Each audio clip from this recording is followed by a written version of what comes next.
Asian news కు స్వాగతం. 24 గంటలు కాదు, ఒక సెకనులో ముందుకు చూస్తూనే ఉండండి. నిరంతర వార్త ప్రసారాలు. సూర్యాపేట జిల్లా కోదాడ పట్టణంలోని స్థానిక గునుగుంట్ల అప్పయ్య ఫంక్షన్ హాల్ నందు కోదాడ మున్సిపల్ కౌన్సిల్ సభ్యుల సన్మాన మహోత్సవ కార్యక్రమంలో ముఖ్య అతిథిగా పాల్గొన్న స్థానిక శాసన సభ్యురాలు ఉత్తమ్ పద్మావతి. ఈ కార్యక్రమంలో municipal chairperson Samineni Pramila, municipal commissioner A Ramadevi, vice chairman Kandula Koteswararao, పలువురు మున్సిపల్ కౌన్సిలర్లు, కాంగ్రెస్ నాయకులు, కార్యకర్తలు, మున్సిపల్ సిబ్బంది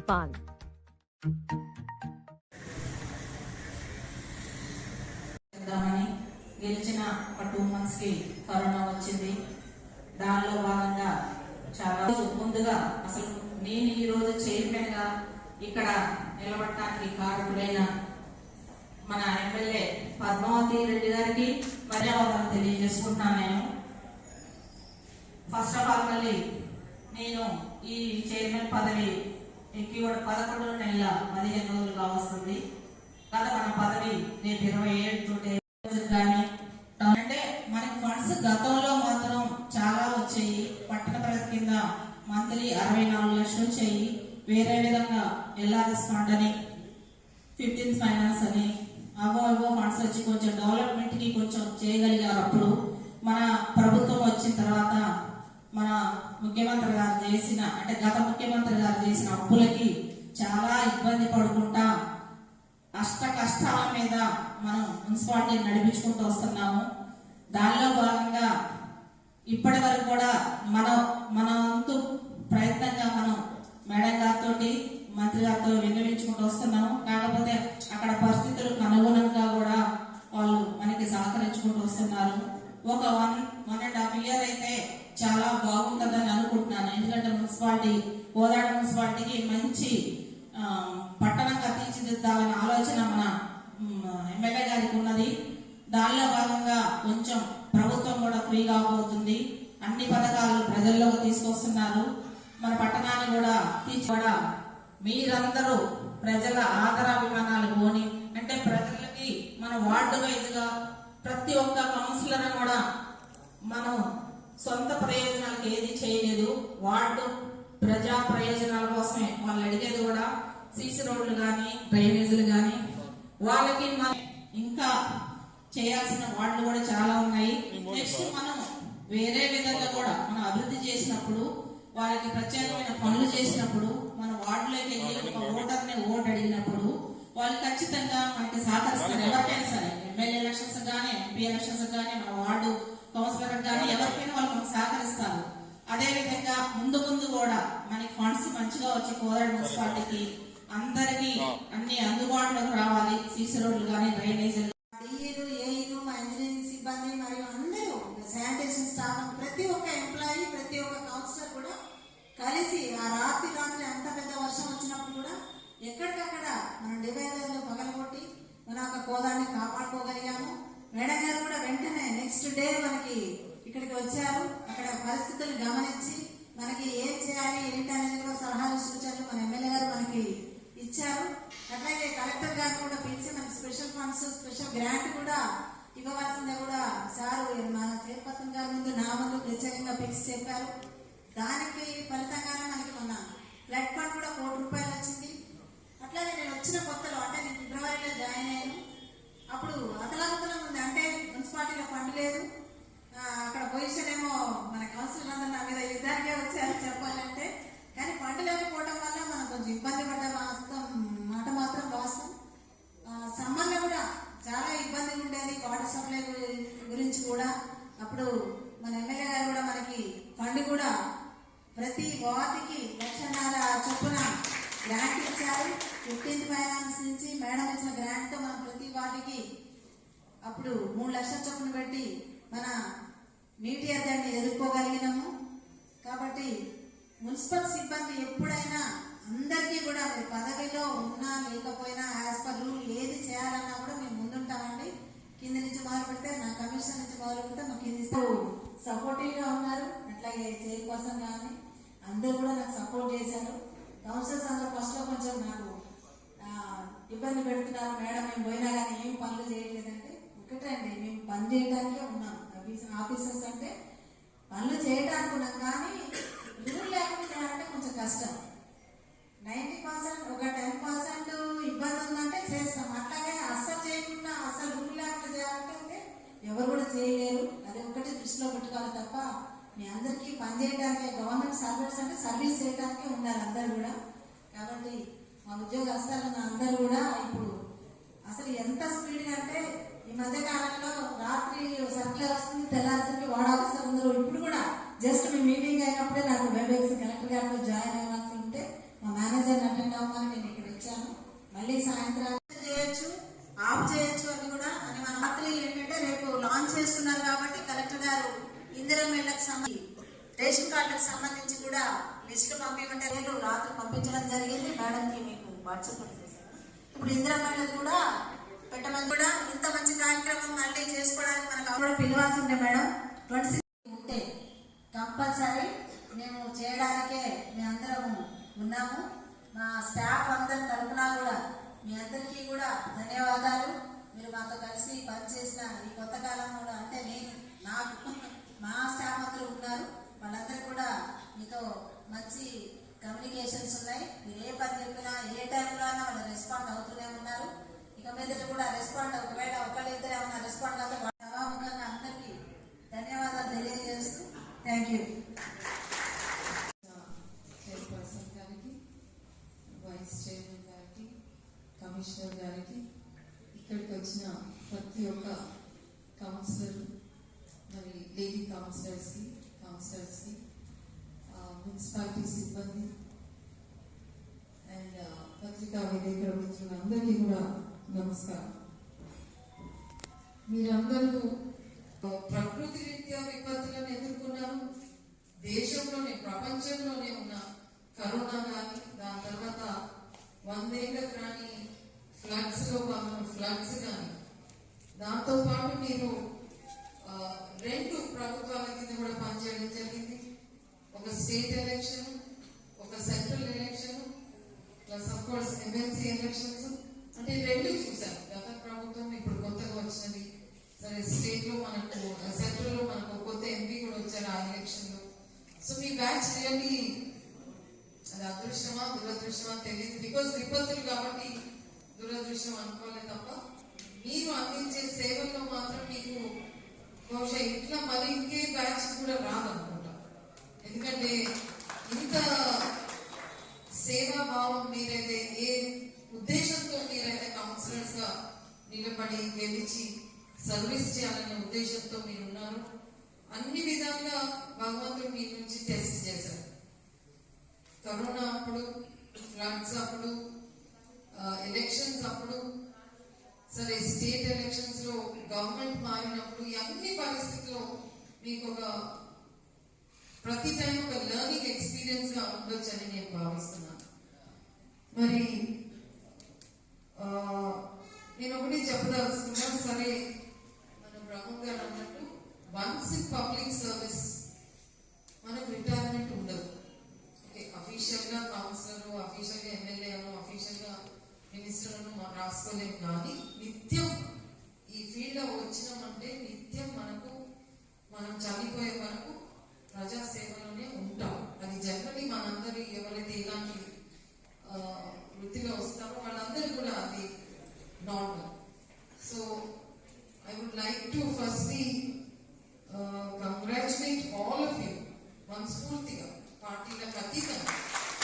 మీరు 2020 నుంచి కరోనాలో ప్రజాసేవ చేయడంలో కానీ, అధికారులు, మన కార్మిక సిబ్బందితో కానీ, మీరే గారు చెప్పినట్టు సొంత కుటుంబం నుంచి కూడా వాళ్ళని పోవడానికి ఇబ్బంది పడ్డారు. ఎందుకంటే అఫ్ కోర్స్ మన మనిషి బయటికి పోయి వస్తే మళ్ళీ ఏం తీసుకొస్తారు, అప్పుడు చాలా ఇబ్బంది ఉండే. So I can imagine. తో పాటు తన ఇంజనీర్ సిబ్బంది అందరూ, మిగతా సిబ్బంది, శానిటేషన్ కానీ, క్లియరింగ్ ఆఫ్ ద రోడ్స్ కానీ, మళ్ళీ ఎప్పుడెప్పుడే మళ్ళీ తీసి వేయడం కానీ, మీరందరూ కూడా ఎంత ముందుకు వచ్చి చాలా శ్రద్ధ తీసుకొని మధ్యరాత్రి అయినా సరే ఆ పని అని చూడకుండా మీ కర్తవ్యంగా మీరు భావించి కోదాడ నియోజకవర్గ ప్రజలకి, టౌన్ ప్రజలకి మీరు సేవ అందించినందుకు అందరి తరఫున నేను మీకు ధన్యవాదాలు మరొకసారి తెలియజేస్తున్నాను. మరి గతంలో మీరు కొన్ని మీటింగ్స్ పెట్టి నాకు తెలియజేశారు. మీరు చేసిన పనుల కొన్ని బిల్స్ రాలేదని. అది కూడా నేను పర్సూట్ చేస్తూనే ఉంటాను.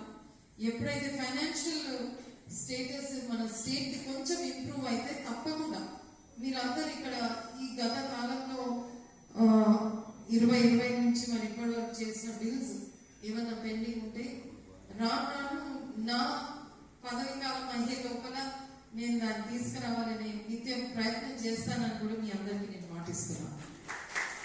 అండ్ మీరు అన్నట్టు మరి ఇప్పుడు రేపటి నుంచి మీ పదవి విరమణ అయిపోయినా కూడా మీరందరూ కౌన్సిలర్స్ అని కమిషనర్ గారు కూడా చెప్పారు గవర్నమెంట్ తరఫున, నేను కూడా చెప్తున్నా ప్రజాప్రతినిధి తరఫున, కౌన్సిలర్స్ లాగానే అని ఫీల్ అయ్యి సేమ్ మీరు చేసే సేవ కానీ మీకు ఏమైనా ఇబ్బందులు ఉన్నా దృష్టి తీసుకురండి. నాకు కానీ కమిషనర్ కానీ జస్ట్ అఫీషియల్లీ మీ పేరు ఉండదు కానీ నిత్యం ఇక్కడ కోదాళ్ళు మాత్రం ఇలాగే కొనసాగుతుంటది. మీకు అంతే విలువ ఇస్తారు అని కూడా నా తరఫున కమిషనర్ గారి తరఫున నేను తెలియజేస్తూ మరి సమయం చాలా అయింది, మీకు సన్మానం కూడా చేయాలి. బట్ మరొక్కసారి మీరు ఇంత మంచిగా ఐకమత్యంతో ఇప్పుడే కమిషనర్ గారు అన్నారు కోదాల్లో నిజంగా ప్రశాంతత వాతావరణమే ఉండేది. నేను 1994లో కోదాల్లో అడుగు పెట్టినాను. అప్పుడు మనమందరం ఒక 35 ఏళ్ళు తక్కువ ఉన్నాం. కొందరు బహుశా పుట్టలేదు ఇక్కడ, కొందరు తెలియదు. కానీ అన్ని ఏళ్ల నుంచి కూడా కోదాడ అంటే ఆల్వేస్ ఒక మంచి వాతావరణం ఉండేది. పార్టీలకు అతీతంగా ఒకరికొకరు చాలా మర్యాద పూర్వకంగా పలకరించుకునేవాళ్ళు. ఎక్సెప్ట్ ఆ ఎలక్షన్ ఆ 30 రోజులు ఆ 40 రోజుల క్యాంపెయిన్ అప్పుడు ఎవరి వాళ్ళు పోయి క్యాంపెయిన్ చేసుకుని మా వాళ్ళకి ఓట్ వేయండి అని అడిగి క్యాంపెయిన్ చేసుకునే రోజులు ఉండేవి. కానీ ఈ గత 5 ఏళ్ల నుంచి కొంత మారింది.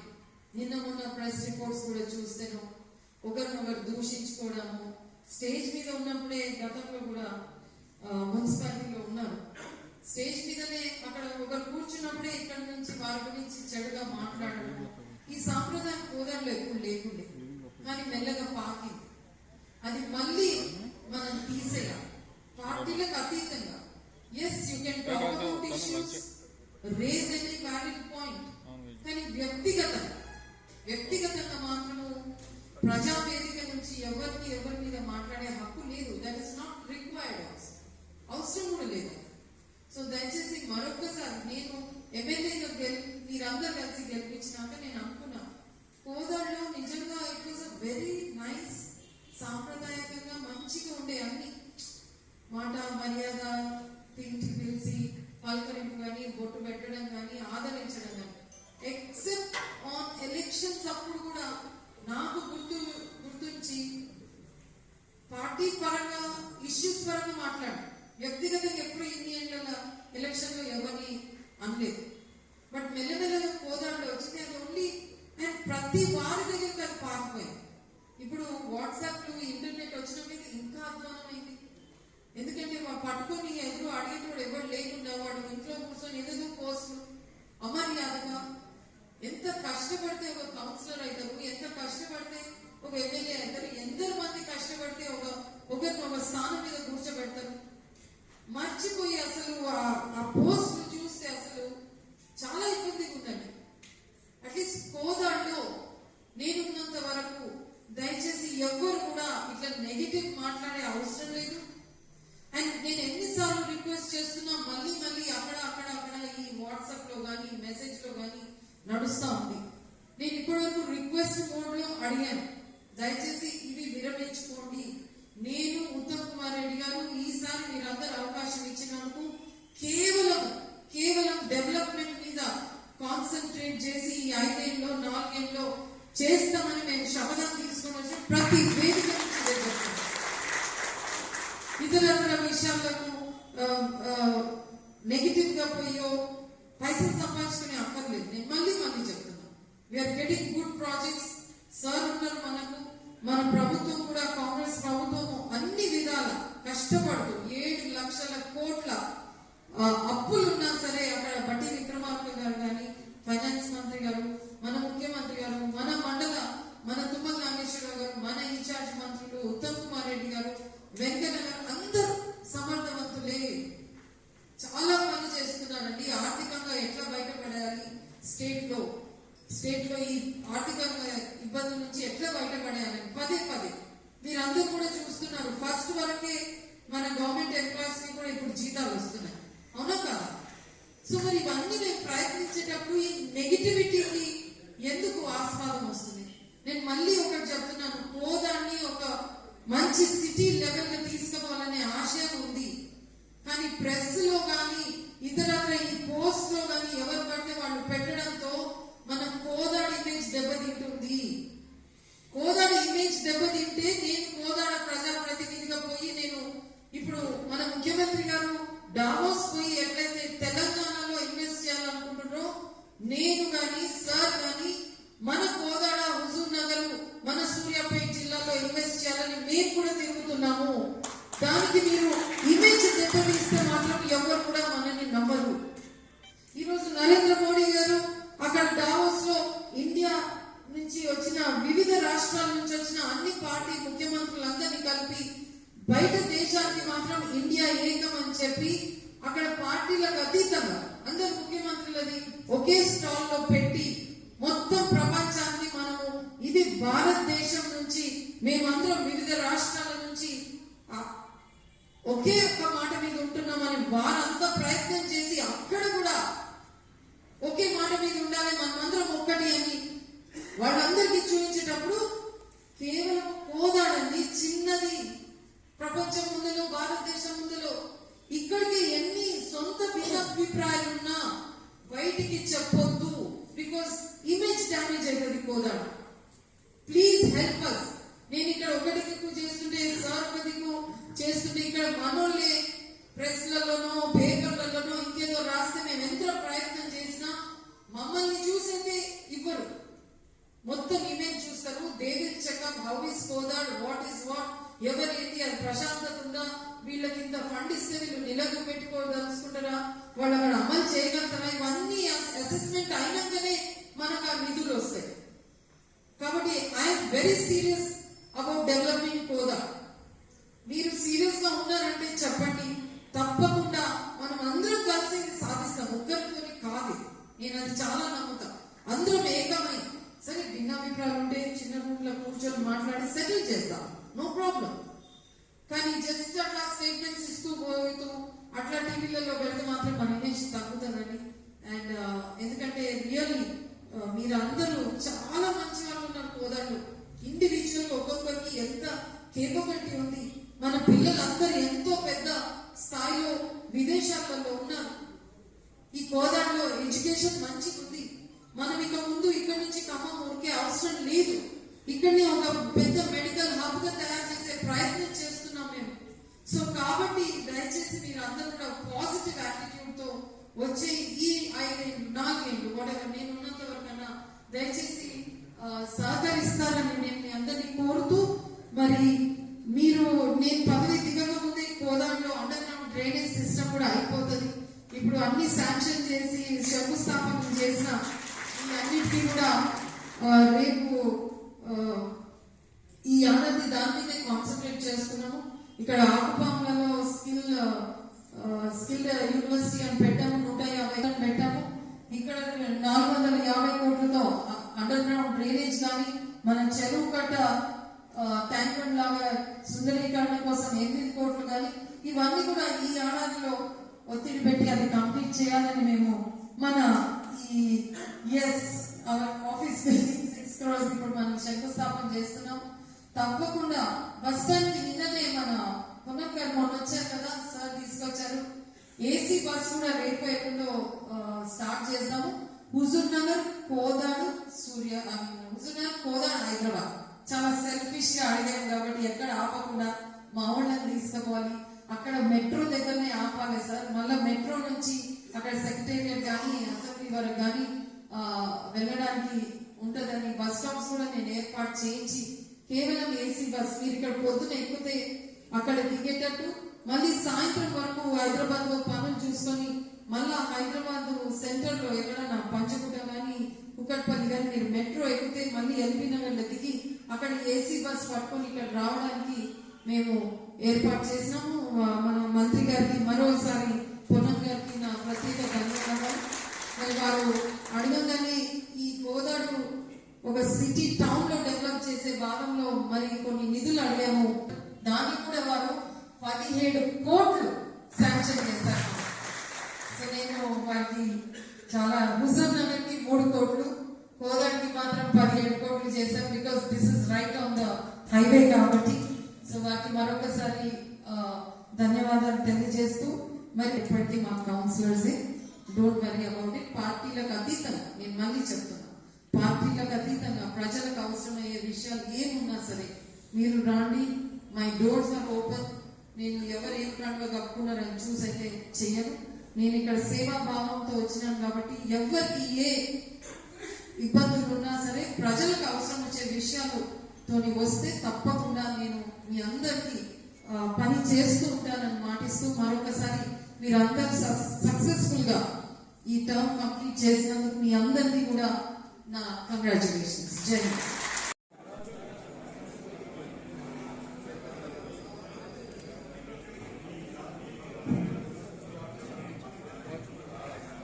తర్వాత 6వ వార్డు సభ్యులు శ్రీ స్టాఫ్ నుంచి వార్డు ఆఫీసర్లు మంచి డి గారు 2 మంది రాజరెడ్డి గారు.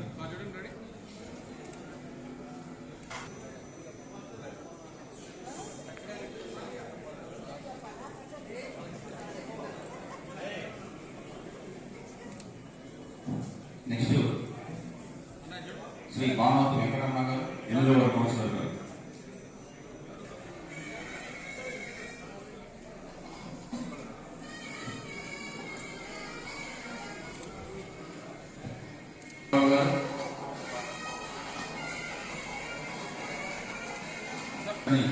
వేదిక మీద రావాల్సిందిగా కోరుతున్నాం.